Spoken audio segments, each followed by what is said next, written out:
So here it stands at the moment. I'm just going to try and get somewhere where the lighting was really good for this. There we go, that stands at the moment. Let's get in frame, there we go. That is my space Orkz arm. This is WH40K, and I'm happy with it. It's very, I think it looks really nice. I'm just going to go into, I'm going to put pictures up at the end with a bit of music so you can get a finer, closer look at this, but I'm going to show you what I've got now. Right, okay, so first of all we've got, there we go, this is WH40K as its current incarnation at the moment, which is clearly just Gazooka Tracker with a different head. The head, by the way, in case you wanted to know, is a banner from the Black Orkz box set. It does take a lot of trimming. This is my big mech. Zoom out a little bit so I can control my hand.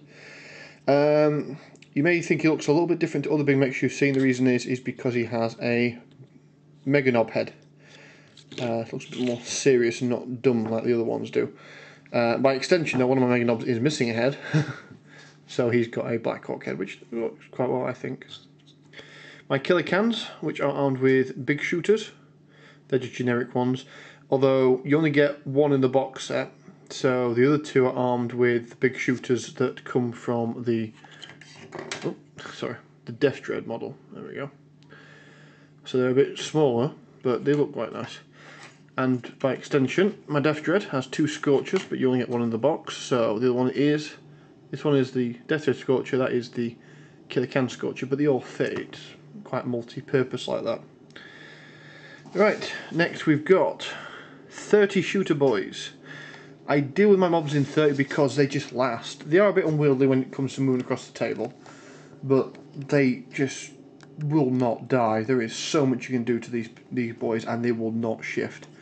In case you haven't noticed, my knobs are on bigger bases. It helps spot them out in the horde, because when you've got this screwing across a table, you want to be able to pick out who's got the power claw. And there's also some big shooters in there at the back as well. Don't know if you can see that.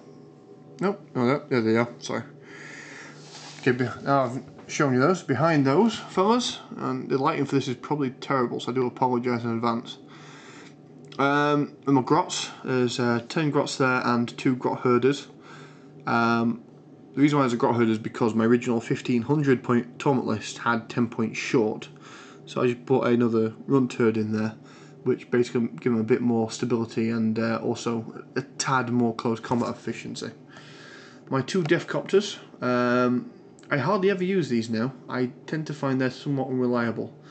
In a tournament scene, you don't encounter a lot of medium armour. You do against a pro guard, but that's about it. Everyone else is packing armour 14 all over the place. So rockets with a strength of 8, for those of you who understand the game, very ineffective, and they get shot a lot and they die very quickly. So I'm going to know whether or not to include those in my next list at the moment. I don't use them as often as I possibly should. Here's my 30 strong slugger boys. So we've got sluggers and choppers there. This is a combination mix of the starter box set and regular ones from a regular box set. So you got your last one from the starter box set, or a static pose, and then you mix it in with these fellas here, which is from the actual multi-part box set, and it's a more dynamic pose. But it works overall and does the job. And when you're assembling a horde army, it's highly recommended you find the cheapest alternative when it comes to getting these out, because although these guys look really nice, you're looking at double, quadrupling your cost of your army using these guys than you are compared to using the ones from the starter box set. So if you can, find cheaper ways to fill these armies out, because it's going to cost you a fortune if you don't. There are some people out there that have the money for it. I'm not one of them. But once again, 30 mobs there. No special weapons or heavy weapons, because these guys tend to run if they're not shooting, which they hardly ever do. So there's no point in giving them heavy shooters or rockets or anything like that. And once again, there's 30 of them, and these guys hit like a truck. Even without the warg, even if they get charged themselves, they still do a lot of damage. These boys are my pride and joy of the army. They have killed more things more efficiently than anything I've ever seen in Warhammer 40,000.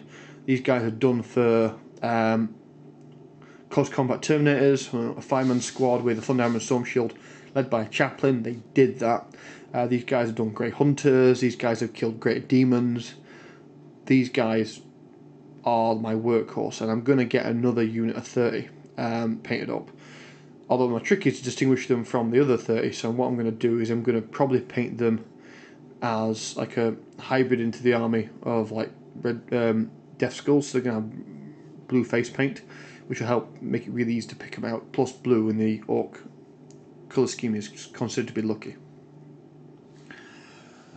Here is my one truck so far. I've got several trucks, but I'm not happy with how they've been assembled, and I did buy them second hand, so there's not a lot I can do about that. I bought another truck which I will be putting together, and I'm going to get another set of truck boys. But these have got hard boys in them, which you're only allowed one in the army of, but they are, I'll zoom in on that for you. They're converted from using the Black Orkz. I think I mentioned this previously in another video. I'm quite proud of the conversion. Some are just wielding old Warhammer-ish weapons. Some have got particularly modern ones like this buzzsaw here. I zoomed in quite well actually. Quite proud of that. Right, the truck is rather simple. The colour schemes I've got are very, very simple because I would say 9 times out of 10 I'm painting these guys after I've assembled them. Oh, a word on the bases, by the way. I know that they look horrible, and basically that's because it is a black undercoat with some Santha on top of it. It did as a last minute job. I do plan to go over them with grey and paint with like an ashy colour, maybe put some burnt grass in there. So that this is, although this is done in the sense the models are painted, it's not done in the sense that the bases are done. The base is the last bit, which is going to be the ball lake of the army, but there you go. And then finally my 2 battle wagons. Now this one's been taken out of retirement. It was sitting upstairs gathering dust. And this one is the one that's being actively used. You'll notice this one's got big shooters which are fully removable. Not magnets or anything, they just clip on because the sprue model thing comes with clips. I painted this one to be blue, with the idea that they salvaged some armour from the Ultramarines, this one from grey to be salvaged from Space Wolves. And I think that because I'm not very good at hand painting and I don't want to put transfers on, the symbolism is lost, so I'm going to keep that one blue. I'm going to paint that one with checks on the random armour slates. That way it'll bring it more in line with the Goth-esque troops I'm going to be bringing in, which are going to be truck boys, which like checkered designs on things. So that's what's going to be on there. So that requires some repainting, and it's got a fair bit of dust on it too, so just zoom in on that one. Oh, sorry. No, zoom in. There you go. It is just one flat colour with a bit of highlight. I'm not particularly proficient when it comes to painting. I've not even attempted to weather these things yet. Yes, they have got death rollers, and they carry big shooters purely just to avoid being immobilised. When you get those vehicle weapon destroyed results, they keep going.